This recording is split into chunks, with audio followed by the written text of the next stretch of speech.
ओम नमः शिवाय। शिव जी की कृपा पाने के लिए आज हम प्रदोष व्रत कथा सुनेंगे। इस कथा को पूरा जरूर सुनिएगा। प्राचीन काल में एक गरीब पुजारी हुआ करता था। उस पुजारी की मृत्यु के बाद उसकी विधवा पत्नी अपने भरण पोषण के लिए पुत्र को साथ लेकर भीख मांगती हुई शाम तक घर वापस आती थी। एक दिन उसकी मुलाकात विदर्भ देश के राजकुमार से हुई, जो कि अपने पिता की मृत्यु के बाद दर दर भटकने लगा था। उसके यह हालात पुजारी की पत्नी से देखी नहीं गई। वह उस राजकुमार को अपने साथ अपने घर ले आई और पुत्र जैसा रखने लगी। एक दिन पुजारी की पत्नी अपने साथ दोनों पुत्रों को सांडली ऋषि के आश्रम ले गई। वहां उसने ऋषि से शिवजी के प्रदोष व्रत की कथा एवं विधि सुनी तथा घर जाकर अब वह भी प्रदोष व्रत करने लगी। एक बार दोनों बालक वन में घूम रहे थे। उनमें से पुजारी का बेटा तो घर लौट आया, परंतु राजकुमार वन में ही रह गया। उस राजकुमार ने गंधर्व कन्याओं को क्रीड़ा करते हुए देखा तो उनसे बात करने लगा। उस कन्या का नाम अंशुमति था। उस दिन वह राजकुमार घर देर से लौटा। राजकुमार दूसरे दिन फिर से उसी जंगल में जा पहुंचा, जहां अंशुमति अपने माता पिता से बात कर रही थी। तभी अंशुमति के माता पिता ने उस राजकुमार को पहचान लिया तथा उससे कहा कि आप तो विदर्भ नगर के राजकुमार हो, आपका नाम धर्मगुप्त है। अंशुमति के माता पिता को वह राजकुमार पसंद आया और उन्होंने कहा कि शिवजी की कृपा से हम अपनी पुत्री का विवाह आपसे करना चाहते हैं। क्या आप इस विवाह के लिए तैयार हैं? राजकुमार ने अपनी स्वीकृति दे दी तो उन दोनों का विवाह संपन्न हुआ।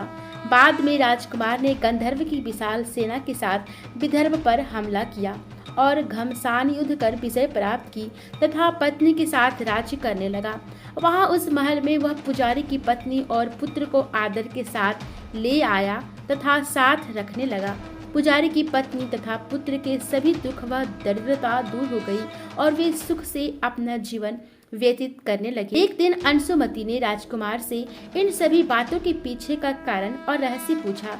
तब राजकुमार ने अंशुमति को अपने जीवन की पूरी बात बताई और साथ ही प्रदोष व्रत का महत्व और व्रत से प्राप्त फल से भी अवगत कराया। उसी दिन से प्रदोष व्रत की प्रतिष्ठा व महत्व बढ़ गया तथा मान्यता अनुसार लोग यह व्रत करने लगे। कई जगहों पर अपने श्रद्धा के अनुसार स्त्री पुरुष दोनों ही यह व्रत करने लगे। इस व्रत को करने से मनुष्य के सभी कष्ट और पाप नष्ट होते हैं एवं मनुष्य को अभिष्ट की प्राप्ति होती है। प्रदोष व्रत को प्रदोष कहने के पीछे एक कथा जुड़ी हुई है। यह कथा मैं आपको संक्षेप में बताती हूँ। चंद्रदेव को क्षय रोग हुआ था, जिसके चलते उन्हें मृत्यु तुल्य कष्ट हो रहा था। भगवान शिव ने उस दोष का निवारण कर उन्हें त्रयोदशी के दिन पुनः जीवन प्रदान किया था।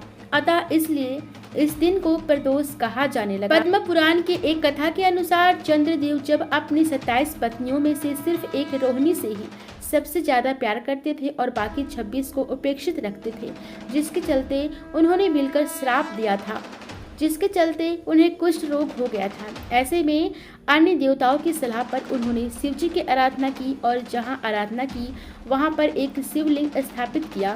शिवजी ने प्रसन्न होकर उन्हें न केवल दर्शन दिए बल्कि उनका कुष्ठ रोग भी ठीक कर दिया। चंद्रदेव का एक नाम सोम भी है। उन्होंने भगवान शिव को ही अपना नाथ स्वामी मानकर यहाँ तपस्या की थी, इसलिए इस स्थान का नाम सोमनाथ हो गया है।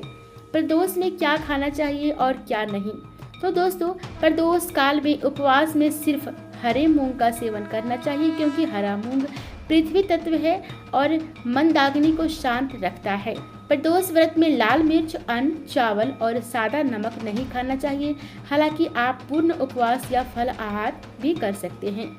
व्रत वाले दिन सूर्योदय से पहले उठे, नित्य कर्म से निपटने के बाद सफेद रंग के कपड़े पहने, पूजा घर को साफ और शुद्ध करें।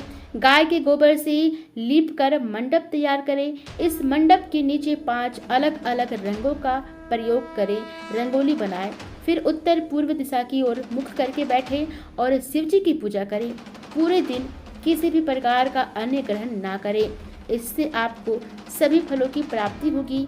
आपके ऊपर किसी प्रकार का कष्ट है वह दूर होगा, आपकी संतान के कष्ट दूर होंगे, परिवार आपका सुखी संपन्न रहेगा। तो दोस्तों, उम्मीद है ये वीडियो आपको पसंद आई होगी। पसंद आई तो लाइक करें, चैनल को सब्सक्राइब करें।